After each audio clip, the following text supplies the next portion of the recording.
اس ملزم یا مجرم کو فوری طور پر گرفتار کیا اور مقدس شخصیات کی اہمیت بھی ان کے دلوں میں ڈالنا ہوگی۔ بہادر جلال پور کے اندر صحابہ کرام کی توہین کی جاتی ہے مختلف انداز کے اندر۔ تو بسم اللہ الرحمن الرحیم، وائس آف پبلک کے ساتھ آپ کا میزبان اصغر تھیم۔ ناظرین، اس وقت ہم دیکھ رہے ہیں کہ یکے بعد دیگرے تقریباً کچھ 4 سے 5 دفعہ ملتان شجاع بہادر جلال پور کے اندر صحابہ کرام کی توہین کی جاتی ہے مختلف انداز کے اندر۔ تو آج ہم اس سلسلے میں جاننا چاہیں گے ہمارے جو شجاع آباد سے قاری جمیل الرحمان بہلوی صاحب جو احرار پاکستان کے مرکزی رہنما ہیں، تو ہم یہ چاہیں گے کہ یہ جو اس وقت اسی مختصر عرصے کے اندر 3 سے 4 واقعات ہو گئے ہیں، اس کی آپ کو کوئی وجہ سمجھ آتی ہے کیوں ایسا ہو رہا ہے؟ جی قاری صاحب۔ نحمدہ و نصلی و نسلم علی رسولہ الکریم، اما بعد۔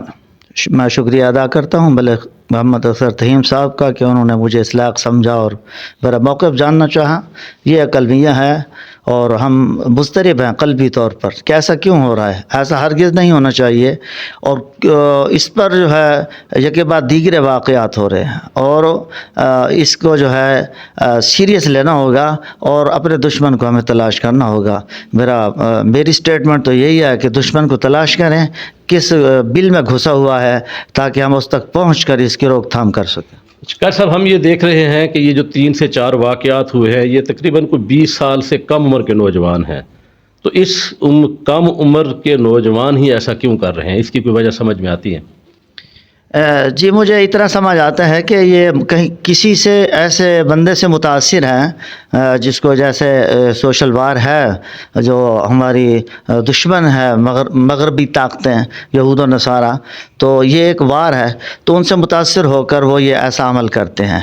ہمیں اپنی نئی نسل کو بچانا بھی ہوگا اور دین سے شناسا بھی کرنا ہوگا، اور مقدس شخصیات کی اہمیت بھی ان کے دلوں میں ڈالنا ہوگی۔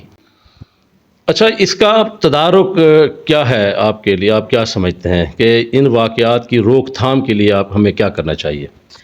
اس میں ہمیں چاہیے کہ ہم جو یہ جرم کرتا ہے، پولیس تو اپنا کام جو ہے وہ انجام دے دیتی ہے، گرفتاری عمل میں آ جاتی ہے، تو ہمیں چاہیے کہ اس کو پوری طرح فیس کریں۔ یہاں مذہبی جو ہمارے فروعی اختلافات ہیں ان کو بالائے طاق رکھ کر اس کو فیس کر کے اس کو سزا دلوائیں۔ جنوبی پنجاب میں کسی کو سزا نہیں ہوئی، اپر پنجاب میں ہوئی ہے، تو انشاءاللہ پھر یہ واقعات نہیں ہوں گے۔ اچھا، یہ 3-4 واقعات ہوئے ملتان کے اندر، شجاع آباد کے اندر، جلال پور کے اندر، یہ ہمارے قرب و جوار کے علاقے ہیں، اور آج سوشل میڈیا ہے، پتہ چل جاتا ہے کہ کہاں پہ کیا ہو رہا ہے۔ ان تمام واقعات میں آپ نے یہ بغور دیکھا ہے کہ انتظامیہ کا کردار اس میں کیسا رہا ہے؟ جہاں تک میرا مشاہدہ ہے تو انتظامیہ کا کردار نہایت مثبت اور مؤثر رہا ہے۔ بر وقت کارروائی کی گئی ہے، جب ان تک بات پہنچائی گئی ہے تو انہوں نے اس میں کوئی تردد و توقف نہیں کیا، دیر نہیں کی، فوری طور پر اس ملزم یا مجرم کو فوری طور پر گرفتار کیا اور کوئی لیٹ نہیں کی اس میں۔